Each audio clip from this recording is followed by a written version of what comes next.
For years and decades now, states, particularly in the east of India, which has witnessed speculation, examination and sometimes challenges over demography change.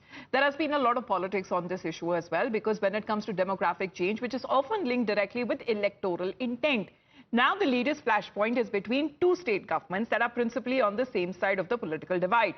Because the Jharkhand Chief Minister Hemant Soren has questioned West Bengal's demographic change. This despite both Soren's JMM and Mamata Banerjee's TMC are part of the same alliance, which is the India Bloc. Soren fended off claims over his state and instead said that if one has to see demographic change, then they must go to Bengal and not in Jharkhand, as people have been living here in peace and also in communal harmony.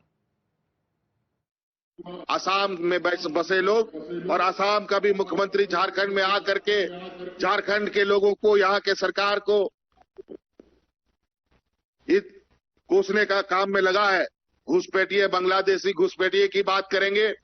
मैं उनको कहना चाहूंगा, ये जाकर के आपने भारत सरकार का आंकड़ा निकाल के देख ले कि कौन से जिला में, कौन से राज्य में किस तरीके से आंकड़े में बदलाव हुआ है। जाके बंगाल में देखे, बंगाल का आंकड़ा क्या है, और पता कीजिए झारखंड में अलग अलग जिलों का आंकड़ा क्या है। तो स्पष्ट पता चलेगा कि यहाँ कोई डेमोग्राफी में बदलाव नहीं, सब अमन चैन से रह रहे हैं, खुशी अमन से रह रहे हैं। लेकिन जहाँ लोग अमन चैन से एक साथ रहते हैं, वो इनको अच्छा नहीं लगता।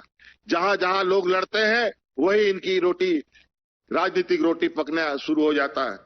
The BJP on its part has responded triumphantly to Hemant Soren's remarks, although do remember that they are not very happy with the Jharkhand Chief Minister because of his controversial statements and comparison that he drew with the RSS and the BJP to rats. Here's what the BJP is reacting. वैसे तो राष्ट्रवादियों को चूहे बोलना, जनता के द्वारा चुने गए लोगों को चूहे बोलना, ये तो एक बात है। वैसे उनको संथल परगना में जो बांग्लादेशी घुसपैठी घुसकर अतिक्रमण करते हैं, कब्जा करते हैं, लैंड कब्जा लेते हैं, जिस पर तो हाईकोर्ट ने बोला है उस पर उनको कुछ नहीं बोलना। और देखिए, बोलते बोलते कहते हैं कि देखिए झारखंड में तो कुछ नहीं हुआ है डेमोग्राफिक चेंज, जो हुआ है वो पश्चिम बंगाल में हुआ। तो स्वीकार लिया है कि बंगाल में जो ममता दीदी द्वारा शासित और लेफ्ट द्वारा शासित रहा है, वहां पर तो डेमोग्राफिक चेंज हुआ है। मतलब कि इंडी अलायंस का ही एक घटक दल दूसरे इंडी अलायंस के घटक दल पर निशाना साध रहा है। I am the future that was born 100 years ago. I am the purpose that emerged with India's independence to be a force for business that makes doing good our business. Towards an independence where knowledge sets us free to think big and achieve bigger. Towards a future made perfect and be a force creating abundance.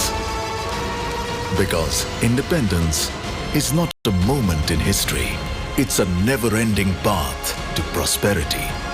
Aditya Birla Group, a force for good.